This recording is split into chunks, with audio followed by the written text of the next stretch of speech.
So it's that time of the month once again when we talk about the Boruto manga. So hello and welcome to NYZ, my name is Soham and today we're going to talk about Boruto manga chapter 59 and what do I think is going to happen in this particular chapter.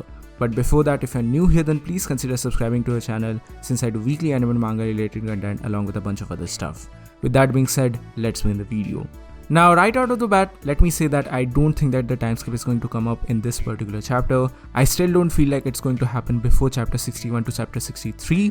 That is at least my prediction at this point. I might be totally wrong, this is simply a prediction based on my opinion of the series, and once again there's absolutely no guarantee upon all of these things, but I just don't feel like the time skip is going to happen in this particular chapter or the next chapter for that matter. Now with that being said, I still think that this chapter is going to be transitional in nature. We will get to see more glimpses of Kawaki's training along with Team 7, and as such I don't really feel like there are any major events that will happen in this chapter. No, I don't think Ada or Code will attack Konoha for that matter. That is absolutely not going to happen at this very moment. Rather, I feel like we will get to see yet another transitional chapter, something which is kind of necessary for the Boruto manga because they have to set up a lot of different things moving forward into the time skip. For example, Boruto's quote-unquote training with Sasuke and all of those other things. So in order to do something like that, first of all, I feel like Sasuke definitely needs some sort of a power-up. I'm not saying that he's definitely going to achieve a new Rinnegan for that matter. I have kind of dropped that particular plot point as of now. Maybe sometime in the future I will talk about it later on in a separate video, but for now I feel like him getting a second hand would be the most appropriate point of view.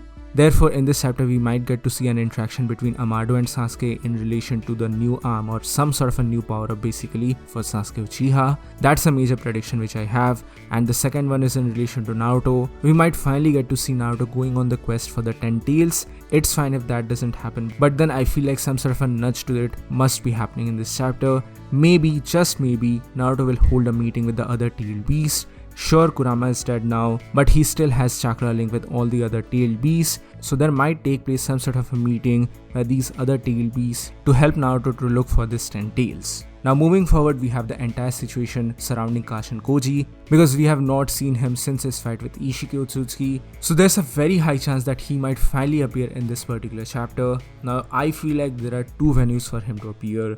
The first one, I know this might sound a little wacky, but it is none other than Mount Myoboku because of his stored summonings. There's a very high chance that he was simply reverse summoned into Mount Myoboku and he was resting there or he was recovering there, basically because of his links to Jiraiya. And the second theory which I have is much more interesting in a way, but I don't really know if this is actually going to be implemented. And this second theory is stemming from none other than Orochimaru. What if Kashin Koji actually went over to Orochimaru in order to heal after the injuries he got from the fight against Ishiki Otsutsuki? Because it's definitely time for Orochimaru to finally appear in the story of the manga, and I'm looking forward to it. I feel like Orochimaru might get an appearance sometime down the road. And at the same time, we might also get to see some dialogue from Ada as well as Code, and basically that's about it. I feel like these are all the things which might happen in Boruto manga chapter 59. Another small thing which I don't really have much confidence over, but I feel like some party, either it can be the party of Code and Ada or it can be from Naruto's side as well, either of the party will definitely talk about Kaguya for that matter. I at least feel something like that might happen. So these are all the predictions that I currently have for you all in relation to Boruto manga chapter 59. What do you guys think about all of these things? Please do let me know your thoughts in the comment section below. So that's it for today guys, thank you so much for joining in. Please give this video a thumbs up if you like it, share it with your friends and subscribe to the channel for more. Also, please do join the channel membership for some very cool perks and features. And lastly, join our Discord server as well. We have a lot of discussions in relation to anime, manga and more. With that being said guys, this is NYZ and I'll see you soon on the next one.